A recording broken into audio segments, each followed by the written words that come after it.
بھیڑ کا بچہ 50 فٹ اونچی چٹان پر بیٹھا تھا اور اس نے نیچے سے شیر کو گزرتے دیکھا۔ بھیڑ کے بچے نے شیر کو چھوٹا سا پتھر مارا اور ہنس کر بولا، چچا جان، السلام علیکم۔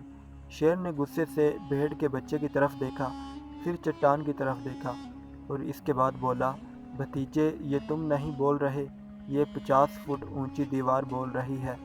دنیا میں آج تک کوئی ایسی دوا، کوئی ایسا علاج دریافت نہیں ہوا جو کمزور دل لوگوں کو جرأت مند بنا سکے، جو کم حوصلہ لوگوں، جو بزدل اشخاص کو بہادر، حوصلہ مند اور جرأت مند بنا سکے۔ اندلس کے آخری فرما روا ابو عبداللہ محمد جب غرناطہ کی چابیاں فرڈینینڈو کے حوالے کر کے رو پڑا تو اس کی ماں نے کہا تھا، بیٹا، تم مردوں کی طرح جس سلطنت کی حفاظت نہیں کر سکے، اب اس کے لیے عورتوں کی طرح آنسو نہ بناؤ۔ اس سے ملتی جلتی بات مغل بادشاہ محمد شاہ رنگیلا کو اس کے وزیر اعظم نظام الملک نے کی تھی۔ نظام الملک نے بادشاہ کو کہا تھا، ذل الہی، فوجیں بادشاہوں کو جرأت مند نہیں بناتی، بادشاہوں کی جرأت فوجوں کو بہادر بنایا کرتی ہے۔ کاش آپ کی والدہ نے آپ کو دودھ میں جرأت گھول کر پلائی ہوتی۔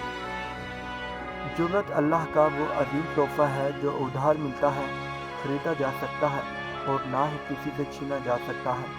یہ انسان ساتھ لے کر پیدا ہوتا ہے۔ چنانچہ جب کوئی کمزور دل، بے حوصلہ اور بزدل شخص اچانک جرأت اور بہادری کا مظاہرہ کرنے لگتا ہے تو اس کے پیچھے کسی نہ کسی کا ہاتھ ہوتا ہے۔